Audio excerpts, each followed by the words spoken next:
assistance pre-position. That's always the key.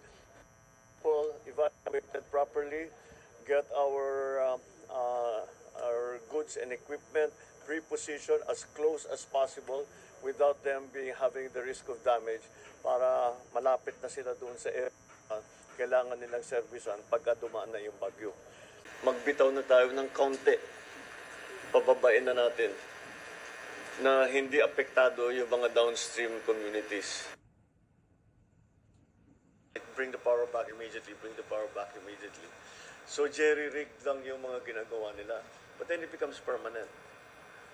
And that makes the powers, the system with them so that where we immediately need it.